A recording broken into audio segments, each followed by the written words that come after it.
What's up, everybody? I'm Scott Felstead. I'm here today to talk to you about steroids. Should they be allowed in sports? So steroids were developed in the late 1930s to help treat hypogonadism, which was a condition in which testes do not produce sufficient testosterone for normal growth, development, and sexual functioning. Steroids is a drug that can be taken orally, through muscular injection, or by rubbing it on your skin. It's been used by a lot of baseball players and football players today, and basically steroids is just something they use to help make them stronger. So do you think players in baseball and football should be suspended or violated if they test positive for steroids? First off, I'd like to point out that steroids can be very bad for your health. It's been discovered that it can weaken your immune system, cause liver damage, it's bad for your heart, and can lead to cancer. So I want to talk to you about former MLB player Barry Bonds. He played for the Pittsburgh Pirates and the San Francisco Giants. He was once known as the all-time home run leader in baseball, but then he tested positive for steroids and it was all taken away from him. So he no longer has the title of home run king. MLB views players taking steroids as a way of cheating to enhance their performance. However, I disagree. A lot of people think Barry Bonds hit all of his home runs because he took steroids, which they think made him stronger, which it obviously did, and they think that's the reason why he was hitting all his home runs, but hitting isn't all about strength. The distance from the pitcher's mound to home plate is 60 feet and 6 inches. The average fastball in MLB is 90 to 92 miles per hour. So doing the math, that means the hitters have 0.45 seconds to react and hit the average fastball in the MLB. Keeping in mind, they don't even know if the fastball is coming at them. So it's pretty remarkable that Barry Bonds can hit all those home runs like that.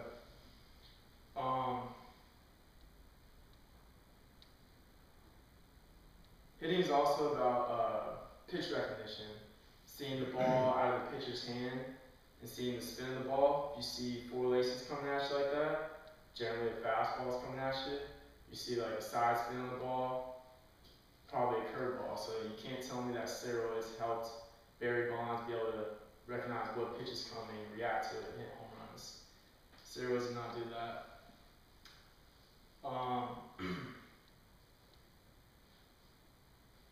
Another big part about hitting is, swinging at good pitches and bad pitches.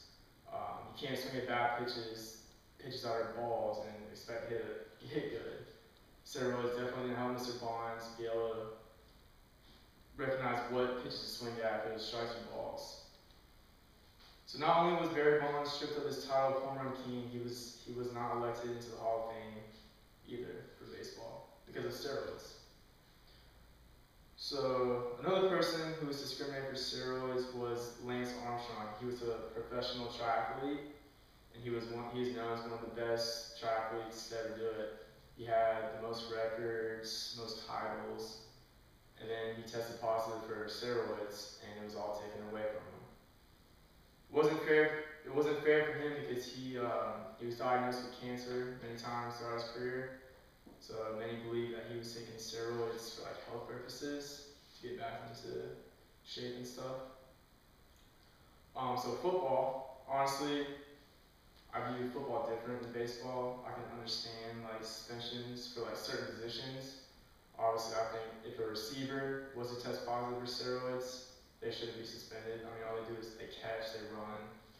They block. But if a lineman was to test positive for steroids, I could see a suspension being reasonable because strength is key at their position. They're always going up against other linemen, pushing them, and strength plays a big factor in